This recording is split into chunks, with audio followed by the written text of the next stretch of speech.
Hi, you guys. Welcome back to part three of three with this edition of History Tea with Professor T. So, we're back in chapter 23 over the Cold War.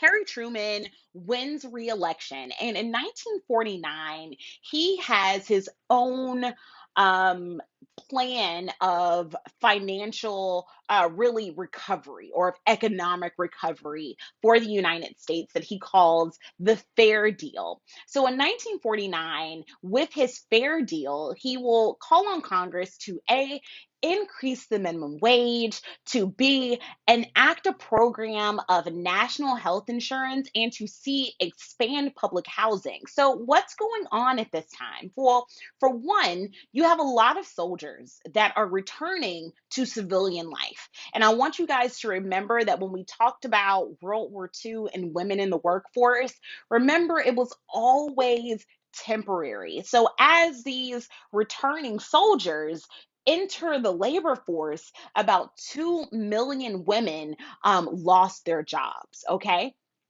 Um, the US will also retain a large active federal government, and they will pour money into weapons development and overseas bases, all really to um, all to really, I would say, continue their anti communist crusade. The Cold War really encouraged secrecy. The Cold War encouraged dishonesty, and it really reshaped our immigration policy. The Cold War also really changed our ideas of loyalty and disloyalty. In 1947, government employees were required to demonstrate their patriotism without being able to confront their accusers or knowing any charges that were being placed against them. So if anyone accused you of being communist, you were required to demonstrate your patriotism in order to really maintain your job and to maintain your freedom. The House Un-American Activities Commission or the House Un-American Activities Committee, or the HUAC, launched hearings about possible communist influence in Hollywood. So you get this Cold War, you get this kind of second, I would say, Red Scare at this time. And this is where I'll talk about the trial of Julius and Ethel Rosenberg. So, really at this time, remember, anyone could be accused of being communist. And if you were accused of being communist, the only thing that you could do is really just try to defend yourself and say, hey, I'm not, and pledge your communism. And so we get to Julius and Ethel Rosenberg. So they were a working class Jewish communist couple from New York City. And in 1951, a jury convicted them of conspiracy to pass secrets about the atomic bomb to Soviets in World War II, because Julius Rosenberg worked with the atomic bomb, with developing the atomic bomb. Now, even though the government had very little evidence against Ethel Rosenberg. And even though her accuser later admitted to lying in their testimony, both of them were executed in 1953. So you could be accused of something and your life could be taken without any evidence, really, right? So they were executed really after being accused of being spies, even though they weren't spies. They just, I would say, looked at communism and saw the benefits that communism had, not necessarily having any loyal, they're loyal to the United States, but there is, they saw this kind of, I would say, political ideology that they kind of agreed with, but it didn't mean that they were quote unquote un American. But regardless, they were executed in 1953. In 1950, Joseph McCarthy kind of burst into the scenes, into the national scenes. And now, when we think about McCarthy, his name has essentially become mud in a way. Joseph McCarthy, though, was a senator from Wisconsin, and he really was very like anti-communist, and he's going to find lists of communists and he's going to bring them down. So in February 1950, he announced that he had a list of 205 people who were communist who worked at the State Department. He never actually identified any guilty people. He just essentially accused people of being communist and was like, look, communism is within our system. And really, I would say he won um, his election to the Senate, A, partly based on a fictional war record, and B, he won his Senate race, I would say, based on fear. If anti-communism and if containment is really the word of the day, and you're saying that not only is communism not contained, it is here, it's within our government. Yeah, people are going to be like, yeah, well, we need you to root it out, even though he never identified any guilty persons. Now, McCarthy went too far in his allegations in 1954 with the Army McCarthy hearings. So, the Army McCarthy hearings were these nationally televised hearings. Where a Senate committee investigated McCarthy's charges that the U.S. Army had harbored communists. And so McCarthy, they found that he had made all of these sweeping accusations that had no factual basis, no factual basis at all. And so all of this, remember, is nationally televised. And so McCarthyism, once he is really found out, his name becomes mud because McCarthyism ends up being compared to character assassination, guilt by association, and abuse of power in the name of communism, right? Because he makes all of these sweeping accusations. He abuses his power as a senator and just lies. He essentially lies, right? But he's able to get away with it because there is this fear of communism. Um, Speaking on this fear of communism, states also began to require loyalty oaths from certain professionals. So, teachers, pharmacies, and or pharmacists rather, and other professionals. You had to take an oath of loyalty to the United States government.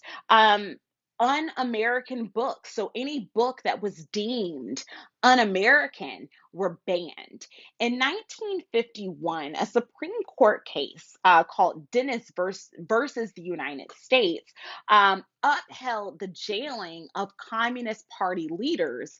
And the problem is that these charges, much like the Rosenberg trial, have to do with belief and not action. And that brings up an issue, right? It brings up an issue. Should you be jailed for your beliefs? Okay. So in Dennis versus the United States, however, the Supreme Court upheld the jailing of Communist Party leaders, even though their jailings had to do with their belief system and not anything that they had actually done. There had not been any crimes committed. At this time, and for a long time after this, J. Edgar Hoover is the director of the FBI, and he developed files on thousands of American citizens, including political dissenters. If you were gay, he developed a file on you. Most of these people didn't have any connection with communism, but I would say one thing that was interesting with J. Edgar Hoover is that with a lot of his surveillance and a lot of the things that he would develop in his files or things that he would get in his files, he got a lot of things that were personal. that he felt that could be used against you. So he kept a pretty enormous file, for example, on Martin Luther King Jr. And so, as he had affairs with women, he would record or have agents record these dalliances and even sent these recordings to religious leaders to try to get them to condemn Martin Luther King. He sent it to religious leaders, these dalliances. He even sent it to Coretta Scott King. Not that he had done anything illegal, but really just to try to damage his character and to get him out of this national spotlight. So here are some anti-communist bills and acts. So I'll go through these pretty quickly. So the McCarran Internal Security Bill of 1950 required subversive groups to register with the government, and it also allowed the denial of passports and authorized the deportation or detention of people who were deemed communist on presidential order. The McCarran-Walter Act of 1952 authorized the deportation of immigrants who were identified as communist, and Operation Wetback in 1954 authorized the military to invade Mexican American neighborhoods and to round up and deport um, anyone that was undocumented.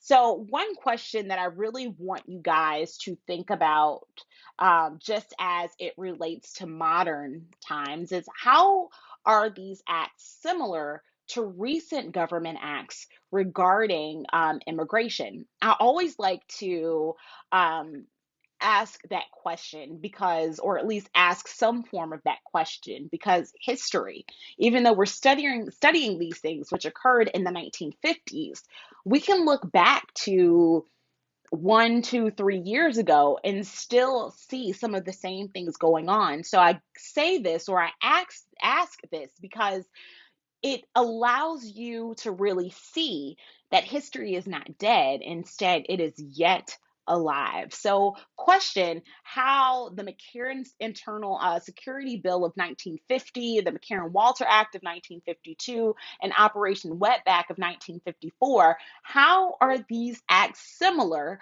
to recent government acts regarding immigration? Okay. So, the last thing that we will discuss are Cold War civil rights. So, Black organizations protested the Truman administration's loyalty program because they're saying, okay, so you can say that communism is un American, but racism is not. So that is something that some Black organizations will question. So you are really big on communism, but you're not so big on defeating racism. And so that is something that some Black organizations will be very upset by. However, other organizations will, I will say, they will adopt, I will say, some of Truman's policies. So, for example, the NAACP purged communists from their branches. The Cold War really caused a shift in thinking and tactics among civil rights groups. So, Black organizations of this time really finally embraced the language of the Cold War and they began to use it for their own purposes. So, that is the end of chapter 23. I hope you guys enjoyed. If you have any questions, pop them down in the comments. Or if you're one of my students, send me an email. All right. Thanks, you guys. Talk to you later.